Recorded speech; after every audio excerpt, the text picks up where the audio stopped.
ኤፍሬም በለጠ እባላለሁ ከአዲስ አበባ ዩኒቨርሲቲ የኮምፒውተር ሳይንስ ትምህርት ክፍል ተመራቂ ነኝ። ምናልባት ትላንትና በተለያዩ የሶሻል ሚዲያዎች አይታችሁ ሊሆን ይችላል። ጋውኔን አውጥቼ እሷን ሳለብሳት አይታችኋልና እርግጥ እናት አስተምራኛለች። እርግጥ የእናት እጆች ለቅመው አስተምረውኛል። እኔ እሷን ነው መመረቃት፣ እናቴን ነው መመረቃት። እሷ በብዙ ልፋት በብዙ ጥረት አስተምራኛለች። ከጉድለቷ አስተምራኛለች፣ እየተራበች አስተምራኛለች። ከማጣቷ አስተምራኛለች፣ እየተበደረች አስተምራኛለች። እናት ለኔ አገር ናት፣ እናቴ ለኔ አገር ናት፣ ሁሉ ነገሬ ናት። እስከ ቅርብ ጊዜ አሁንንም ጨምሮ ምኖረው ወደፊት የሆነ ነገር ብደርስ የሆነ ቦታ ብደርስ ብዬ ማስበው የእናቴን ደስታ ፍለጋ ነው የምኖረው። ስለዚህ ብማር የሆነ ክብር ባገኝ ለእናቴ ይገባታል። ብዙ ዋጋ ከፍላለች። በህመም ጊዜ አስተምራኛለች። ምናልባት ከባድ ነው እንጨት ተሸክማ ምናምን። ከዛ በላይ 7 ወር አካባቢ የልብ ታማሚ ነበረች። አምስተኛ ልጅ ስትወልድ ማለት ነው ከኔ ጋር አምስተኛ ልጅ ስትወልድ የልብ ታማሚ ነበረች። 7 ወር አካባቢ አልጋ ላይ ተኝታለች። ብዙ ጊዜ ሞታለች፣ በቃ የሆነ ጥሩምባ ሲነፋ ምናምን ሞታለች የሚል እንትን ነገር ይሰማ ነበረ። እግዚአብሔር ግን አላሳፈረንም። እግዚአብሔር እርሱ ታማኝ ስለሆነ አሳየኝ እናቴን። ገና በብዙ ክብር ደግሞ ብዙ ሽልማቴን እሸልማታለሁ። ይሄ እሷ ካደረገችልኝ የእሷ የሆነ ነገር ነው የምሰጣት። በእሷ እግር ነው የተማርኩት፣ በእሷ እጅ ነው የተማርኩት፣ በእሷ የሆነ ነገር ነው ለዚህ የበቃሁት። በጣም ነው ማከብራት። ስለዚህ ይሄ ጋውን ለእሷ ይገባታል። ይሄ ጋውን አይደለም እኔ ዲፕሎማም ለእሷ ይገባታል።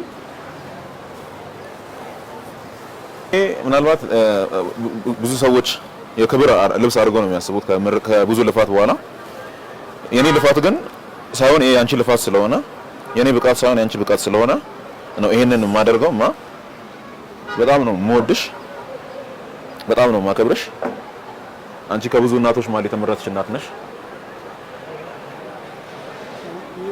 አንቺ ኢትዮጵያን ትመስያለሽ፣ ከጉልበትሽ አስተምረሻል። አንቺ ሀገሬን ትመስያለሽ፣ ከማጣትሽ አስተምረሻል። ራብሽን በመቀነትሽ አስረሽ እያስታገስሽ እኔን ለዚህ አብቅተሻል። ኢትዮጵያን ትመስያለሽ አንቺ።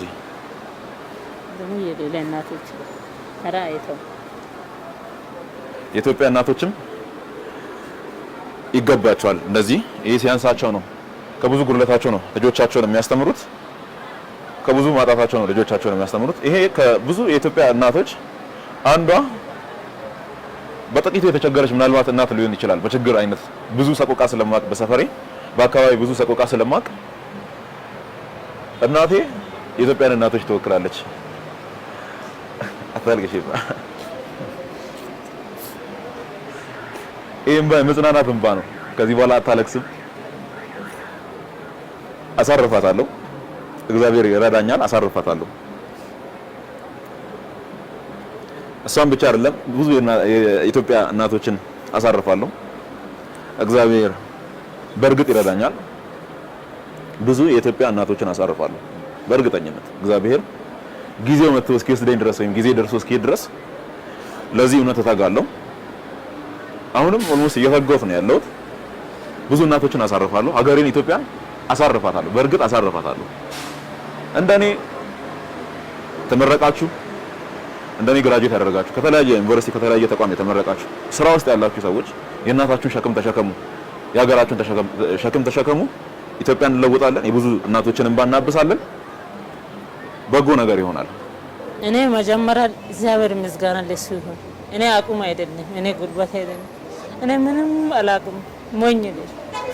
አንድ እንኳን ሆስፒታል መንገድ ላይ ደህና ነገር ቢወርቅ አላነሳም፣ አልችልም። ትምህርት የለም፣ ሞኝ ነኝ። ግን ጌታ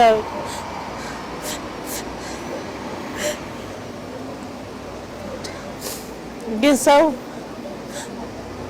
ብናገር ምላስን ነው የሚያውቀው። ግን እግዚአብሔር ሆይ አንተ ውስጥ አምላክ ነህ። የነን ብቻ አይደለም አባ ከኔ የባሰ ችግረኛ ይኖራል። ግን አንተ ትልቅ ነህ። እኔ ለሱ ብቻ ነው ምስጋና፣ ለማንም አይደለም። የሰማይ ጌታ ምስጋና ለእግዚአብሔር ይሁን። እኔን የኔ ጉልበት አይደለም ወይ እኔ ጎበዝነት አይደለም፣ እግዚአብሔር ነው ይሄን ያደረሰ። ምስጋና ለአምላኬ ለክብር ለኢየሱስ ለምን ዘላለም አምላኬ የሱ ክብር ይገባል። የኔ ጌታ ክብር ለእግዚአብሔር ይሁን። አሁን እኔ አቁም አይደለም ሌሎች እንኳን ከኔ ስንቶች ችግረኛው አለ። ጌታ ደግሞ እነሱም እንደዚህ ከፍታ ችግሩ ከነሱ በሽተኛው ስንቱ መንገድ ላይ እኔ የኔን ብቻ አይደለም እኔ ብዙ ታምሜ ነበር። የካቲት እኔም ማቅ ሰው አይኖርም አኩም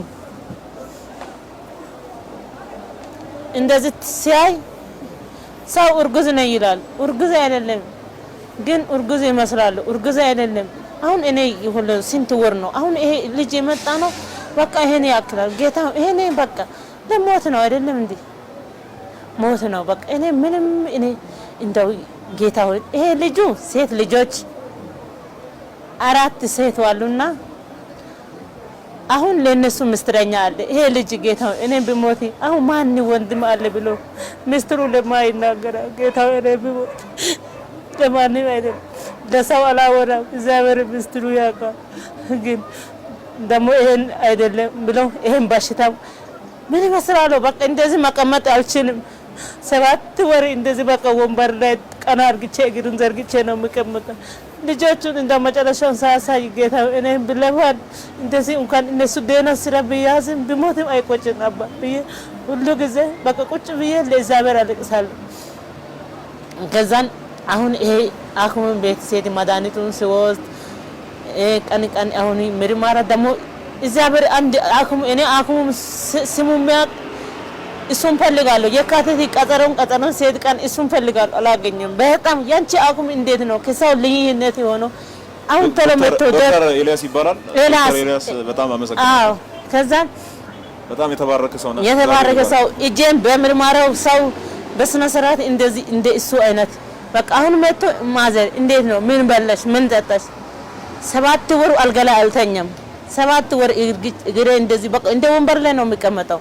አሁን የወለደ ልጅታ በቃ ወተት ነው የሚጠጣው። ሰው የመጣ ወተቱን ይገዛል። ግን እግዚአብሔር ደግሞ ከየት መጥቶ ይሆን አሁን ልጆቹ ምን ይበል? አሁን እከለ መጥቶ እንደዚህ ሰጥቶ አሁን እከለ መጥቶ እንደዚህ እኔ ጉልበታውን ከየት ነው የሚከፈለው? እኔ አቅሙ የለም። እኔ ልሞት ነው። ይሄን ሰው ለምን እኔ የት ያውቀው ነው ይሄን የሚሰጠው? እኔ ልሞት አይደለ እንዴ? በቃ እኔ ልሞት ነው። ደግሞ ይሄ ልጅ ምን ይላል? እኔ እናት አንቲ አትሞቺም ይላል። ከዛ